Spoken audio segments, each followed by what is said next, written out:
recibimos de nuevo en su programa a Masha Gabriel. Hola, Masha. Muy buenas, ¿cómo estáis? ¿Qué tal todo por Radio Sefarad? Pues encantados de volver a hablar contigo. Ya saben que Masha Gabriel nos pone al día de cómo tratan los medios en castellano las informaciones que nos llegan desde Oriente Medio, Oriente Próximo para nosotros los españoles. Es una revista de Medio Oriente, es el equivalente a Cámara en castellano, uno de los medios más prestigiosos que monitorea, esa palabra que no sé si es muy castellana, Masha, los medios de comunicación, unos medios que se surten de determinadas fuentes, y de eso creo que quieres hablarnos hoy, ¿no? Pues sí, bueno, somos la versión en español de Cámara, somos la rama en español de Cámara y efectivamente monitorea. Es una palabra que no me gusta mucho, pero la verdad es que define exactamente lo que hacemos. Y tenemos que hablar en esta ocasión, quisiera hablar un poco de las fuentes de información, porque estaba viendo una noticia que publicaba El País, que todavía me dirás qué clase de relevancia tiene, pero bueno, parece ser que un programa de telerrealidad en Israel, de estos que hacen que patrullas policiales por la noche, o pues una redada a una casa de un palestino, pues los policías dejaron un fusil para manipular el programa y que parezca que encontraban un fusil de asalto, que ni siquiera es un fusil de los empleados por los palestinos. En fin, el caso es que esto, evidentemente, el diario Haaretz hizo una encuesta y demostró que era mentira, y bueno, se ha creado ahí la policía, quien tiene que emitir los que están vinculados con esa manipulación para el programa de televisión. El caso es que esto, que no deja de ser que un programa de telerrealidad ha mentido, qué impresionante, ¿no? Nunca he visto, inédito. Es algo que solo en Israel pasa, ¿verdad? Sí. Inédito, ¿verdad? Bueno, pues esta noticia tan inédita resulta que se hace, por supuesto, tiene su espacio en el diario El País, que hay que recordar que les suele costar mucho hablar incluso de víctimas israelíes. Hace poco no solamente no daban el asesinato del joven recientemente asesinado, sino que Dvir, no recuerdo su nombre exactamente. Dvir Borek. Exacto. Pero empezaban a dar la noticia cuando ya Israel era protagonista, porque bloqueaba los caminos o lo que sea.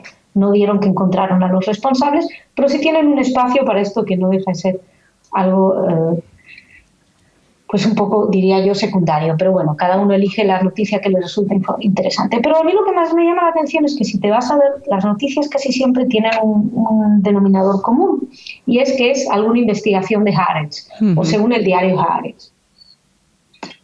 Haaretz es un diario israelí que en el 2016, que he visto las cifras, tenía un rate de 3.9 entre semana, creo que 4.2 en fin de semana, en fin. Representa, siendo muy generosos, a un 5%, menos de un 5% de la población israelí, que es de los medios menos leídos, si no es el menos leído.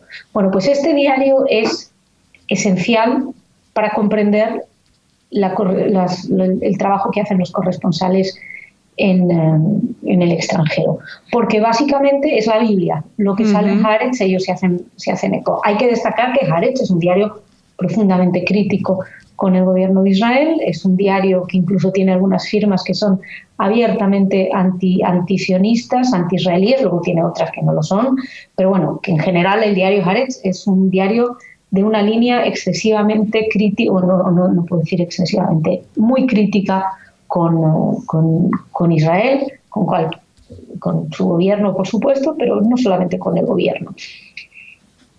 Cuando esta es la práctica única fuente de los periodistas, lo que están transmitiendo es a sus lectores la sensibilidad de menos de un 5% de Israel. Con lo cual, diría yo que lo único que pueden entender es un 5% de lo que sucede en Israel. Además, Masha, nunca dicen que diarios como este, hipercrítico con Israel, con su gobierno, no podrían, o sea, no existen en ninguno de los países vecinos y ni siquiera alaban la libertad de expresión que se manifiesta al existir Haaretz en Israel, ¿no? Bueno, como en cualquier democracia que tiene que haber medios de comunicación de todas las ideologías, pero aquí llegan esas noticias como lo que decías, como si fuera la Biblia y aprovechan las informaciones que se vierten en Haaretz para ir en contra de Israel. Sí, sobre todo porque hay que decir que no hay ningún problema en utilizarla como fuente el Haaretz, no ese es el tema del que estoy hablando. El problema es que cuando es el único que empleas, estás privando a los lectores de una comprensión más global.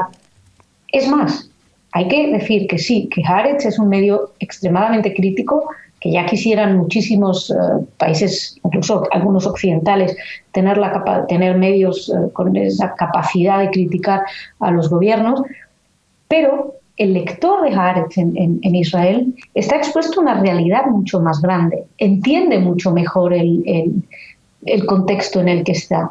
O sea, no es la única verdad que le llega esta verdad que puede ser, con la que se puede sentir más vinculado ideológicamente o menos vinculado, da igual, pero es que además tiene acceso al resto. No tiene una monoversión de lo que pasa en su país. Ellos tienen pues muchos otros sitios de donde sacar información. Y esto es lo que se le está privando al lector. Al lector con respecto a Israel se le está dando una monoversión, siempre en un mismo lado de la información. Apenas tenemos acceso a qué dice el otro lado. Cuando hay acceso a qué dice el otro lado, ya lo hemos comentado en muchas ocasiones, se le da una versión normalmente institucional, cuando en el lado palestino suelen tener nombres y apellidos o suelen ser cuestiones mucho más sensibles. Entonces, en el lado israelí no. Y luego los otros lugares de donde suelen sacar información son, por ejemplo, las ONGs. Y básicamente son ONGs que tienen agenda anti-israelí, son ONGs activistas, que basta irse, recomiendo mucho a nuestros oyentes la página ONG Monitor, que se meten a investigar, ¿no? Sacan a la luz lo que son las ONGs, cuáles son sus idearios, de dónde sacan el dinero, en qué polémicas se han visto involucradas o no. Bueno, pues esto es información de la que los medios normalmente nos privan.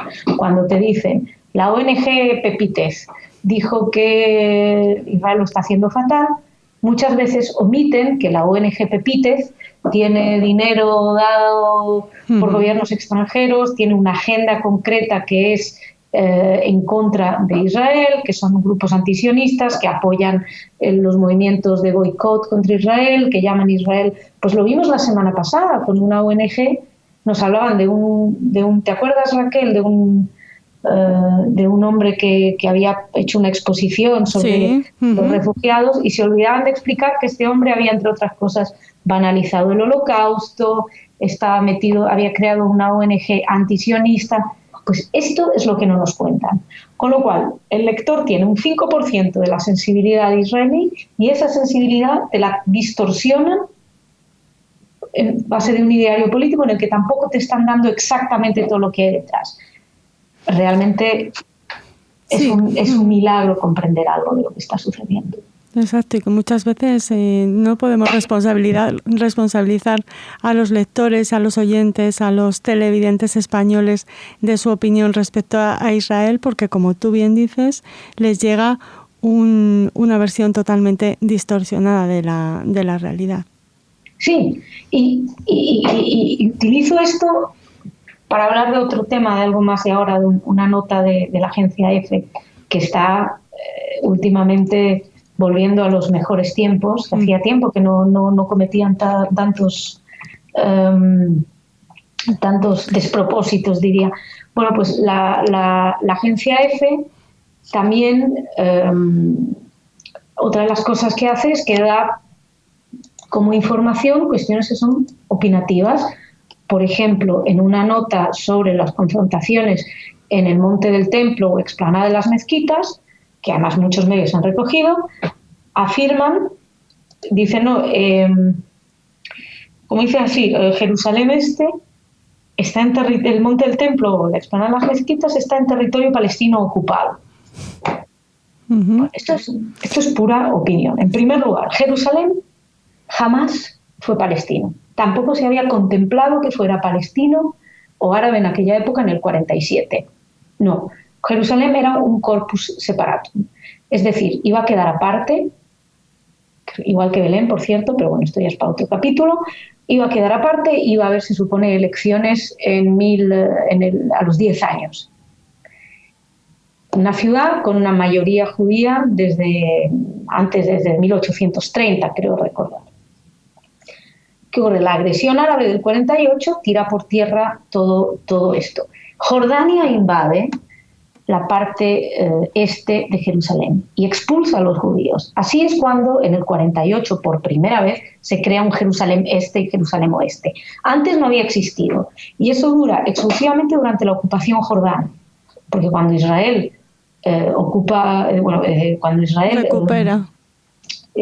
Sí, iba a decir reunifica, pues quería utilizar lenguaje no fuera ni de un lado ni de otro. Exacto. El caso es que en el 67, cuando se reunifica la ciudad, pues ahí queda unificada y, o sea, estamos hablando del 48 al 67, que son 19 años, ¿no?, de que existe esa división. En fin, las resoluciones internacionales, entre ellas la 242, que es la piedra de todos los acuerdos internacionales, jamás habla de Jerusalén. Y quien lo escribe directamente lo comenta, dice, adrede se dejó Jerusalén aparte. Jerusalén es otro caso. Bueno, pues F Oriente Medio dice y decide que es territorio ocupado, territorio palestino ocupado. Pues es una opinión, a ellos les parecerá muy bien y me parece muy bien, pero no pueden ponerlo de esa manera en la información. La misma nota, y ya que estamos con ella, quiero decir que la misma nota confunde un poquito todo, cómo empieza la cosa, elige declaraciones de Hanan Hashrawi y un largo párrafo y las contrapone pues con las declaraciones y digo textualmente de un colono, nos aclaran que es un colono el que habla, también de un exdiputado nacionalista, un activista que quiere que reconstruir el tercer monte, el tercer puente, el tercer templo. Muchas gracias. O sea, estás buscando contraponer discursos un poco diferentes y una de las cosas que olvidan es que el Waqf llamó a que hubiera multitudes de musulmanes rezando, entre otras cosas, para evitar que los judíos pudieran entrar. Y nos parece a todos muy bien y muy lógico que los judíos no tengan acceso al monte del templo.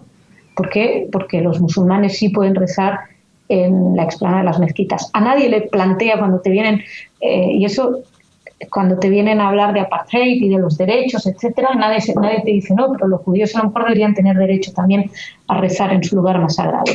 Esto no figura en ninguno de los medios. Pero bueno, está bien, EFE no tiene por qué hacer valoraciones de ese calibre, pero sí tiene que decirnos que el Waqf, que al fin y al cabo es quien gestiona estos lugares, hizo un llamado, precisamente cerraron otros templos musulmanes para que hubiera más gente en la explanada de las mezquitas, para evitar que los judíos puedan llegar al monte del templo. Claro, Masa, porque a lo mejor tú estás equivocada, tú, el judaísmo, los historiadores y el mundo en general, salvo F, y no se puede considerar al templo como el templo, sino uno de los templos más importantes, ¿no? Porque eso también está en la noticia de F. Este es el final de la nota de F, que a mí me parece deliciosa. Sí. Que te demuestra, no sé si la torpeza, la falta total de interés, siquiera, en entender un poquito lo que es la cuestión del judaísmo. Hablan de los dos templos y dice que Tisha B'Av marca la destrucción, leo textualmente, de dos de sus templos más importantes. Bueno, maravilloso. Sí, les he preguntado a Efe por Twitter, pero no he obtenido respuesta. ¿Cuáles son los otros importantes? Si son 2 de los más importantes, me interesa mucho saber cuáles son los otros. Bueno, Masha, nos tenemos que reír, como diría aquel, para no llorar muchas veces. Y nada, te agradecemos muchísimo que hayas hecho un repaso por estos pequeños y grandes desmanes informativos con los que te tienes que enfrentar día a día en tu trabajo. Y bueno, te convocamos para el próximo programa. Espero estar aquí la semana que viene. Un abrazo grande, chicos.